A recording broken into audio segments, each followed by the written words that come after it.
Hey guys, Jeeps here, and welcome back to Tribes Ascend! Today we're going to be looking at another class post the Accelerate update. I apologize, these are getting a little long in the tooth. It has been a little while now since Accelerate came out. It's about a week old, but we have to complete the set. It is only fair. So, tonight it is time for the Infiltrator to get its time in the sunshine. I know I just said tonight and sunshine. That doesn't really make sense. Also, we're talking about the Infiltrator. They don't really like being out in the light. They're kind of more to stick into the shadows, so it might get a little unruly that we're shining a big spotlight on it. But that's another point entirely. So, as always, we have a new primary weapon, a new secondary weapon, and a new belt item. Let us start with the primary. In place of the classic Rhino SMG, we now have the Arctic Rhino SMG. From looking at it, I bet you can tell why it's the Arctic one. That's right, it has Arctic camo on, so flashy. It is a higher damage, lower fire rate variation. This means, as you have probably seen thus far, it is a less forgiving version of the Rhino SMG. You got less shots flying out to actually hit someone with, but they pack more of a punch up front. So it comes very much down to preference, as usual. That has kind of been the theme for most weapons. Some have been clearly better.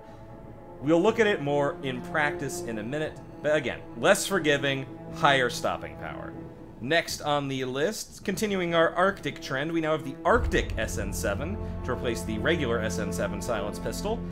This has higher damage, lower clip size. It has a very small clip size, in fact, but pretty good stopping power. Again, if you're a really good shot, you probably prefer this or maybe the silenced pistol, but probably the SN-7 if you're a really good shot, over any of the alternatives. If you're a scrub like me and you can't really hit with these things worth a damn, probably should stick to the throwing knives like I do, because they have slight splash damage and mean you can suck more.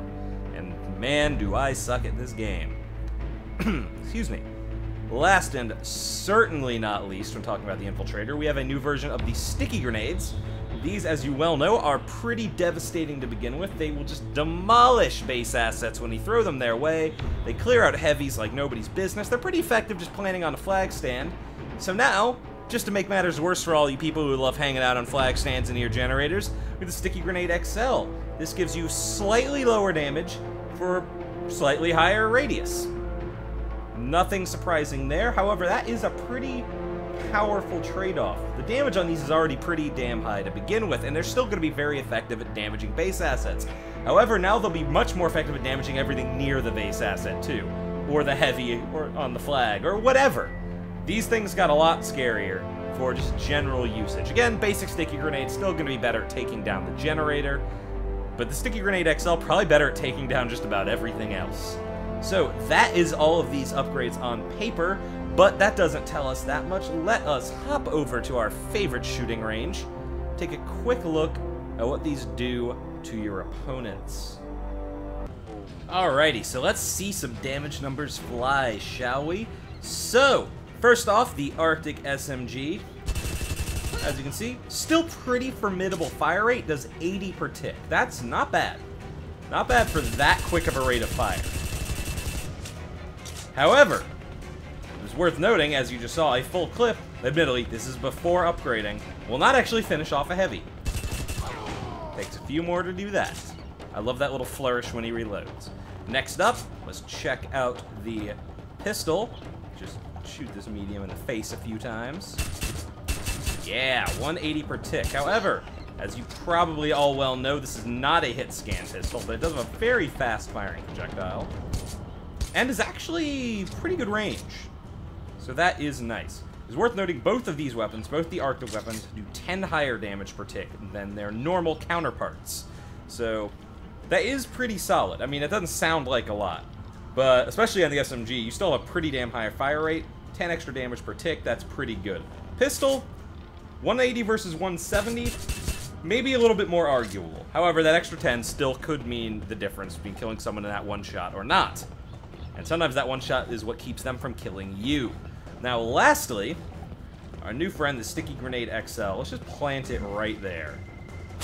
As you can see, right there, big enough radius to hit all three for full damage. Full damage is 200 less than the regular Sticky Grenade. However, the regular Sticky Grenade planted on the medium's face does not do full damage to all three of them.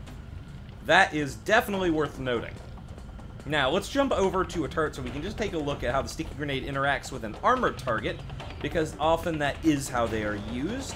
So let's cut that way real quick. I believe this unsuspecting Beowulf tank will do nicely. And run.